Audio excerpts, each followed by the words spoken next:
Hello folks, I wasn't expecting to make a video today, however I woke up to the headline of Nexon releases earnings for first quarter 2025, and as you could imagine, I began jumping up and down on my race car bed with glee. Now, I'm not reading through all of this like I would with the patch notes. Instead, I've pulled my finger out and combed through all of the good stuff, but this isn't going to be terribly long, so do feel free to stick around for the whole thing. Now, first off, Nexon remarks on delivering on its promises to players and investors alike. In the previous 3 or so months, they have seen a resurgence to previous titles such as Dungeon & Fighter and Maple Story, simultaneously releasing 2 new titles, those being the first Berserker Khazan and Mabinogi Mobile, whilst also seeing progress with Tencent that sees them working on the likes of co-developed content for DNF Mobile, as well as pre-registrations on the finals and the first Berserker Khazan in China. And then finally, Embark have recently completed the tech test 2 for Arc Raiders, which is the third-person PvPvE extraction shooter, which I did fortunately get a chance to try out very recently, and I am beyond hooked. So despite the global economic turmoil, Nexon is deeply resilient and positioned for sustained growth. They do mention more here, but we can summarize by saying that they have their fingers in many pies, and they're quite confident that not only is their plan falling into place, but they are actually exceeding some of their first expectations, which is just what we want to hear. Regarding their listed recent highlights, their juicy stuff here would be 2 new games, brand extensions on established franchises were launched within this quarter. The first Berserker Khazan met our objective as a strategic first step in the plan to introduce Dungeon & Fighter IP to new players globally, and the release of Mabinogi Mobile significantly exceeded our expectations in its debut within Korea.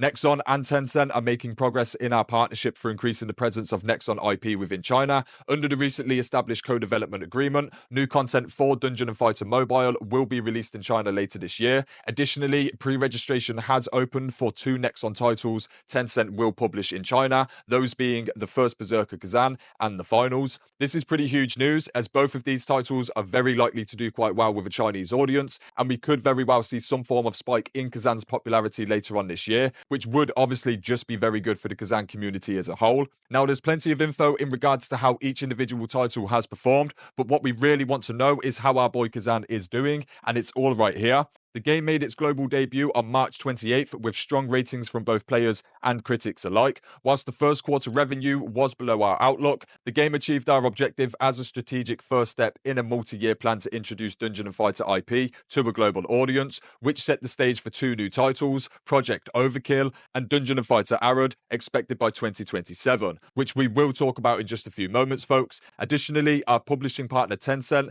has opened pre-registration for a Chinese adaptation of Khazan.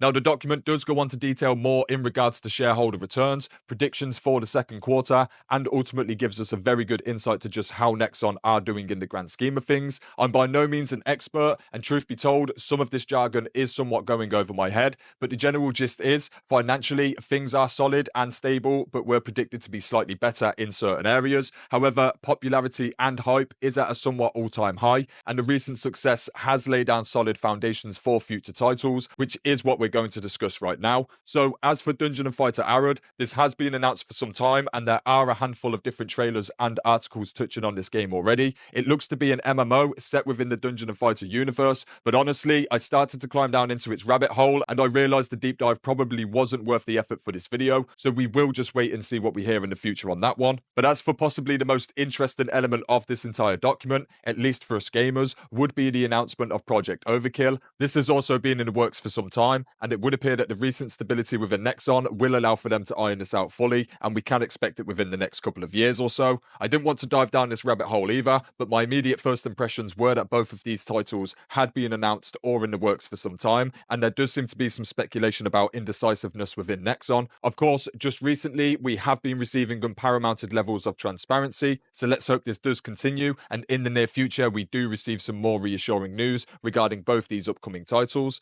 As for Khazan himself, and whether we can expect a direct or indirect sequel, Khazan is of course a very popular character within the original franchise, so it would be interesting to see how the tone, combat, and general style of gameplay may shift when creating a similar game around a different character entirely. I'm almost positive we will receive future content for Khazan. However, I do agree that Nepal should focus on a sequel/additional installment. Khazan could increase in popularity once releasing in China, and that very well could impact future plans. Khazan's first free DLC does, of course, release this Thursday, the 15th of May. I have a couple of videos covering the details already, and I'll be back on the 15th with the full patch notes, some gameplay footage, and hopefully some additional details on the earnable rewards. But anyway, that is it for this guide, folks. I do have a range of guides and news videos on the channel, so feel free to stop on by and check things out. Otherwise, thanks for watching, folks, and until next time, peace.